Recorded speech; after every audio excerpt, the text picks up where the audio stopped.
The Texprocess in total was a very, very big success for us. We got visitors here from all over the world.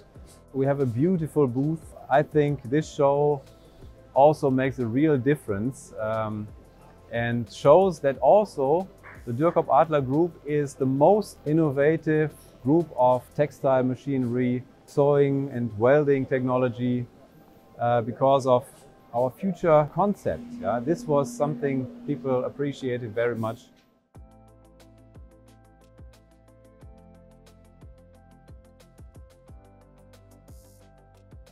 This Texprocess we also introduced some new ideas about remote service, how to cooperate with us in difficult situations, to get direct video assistance through smart glasses or new internet connections.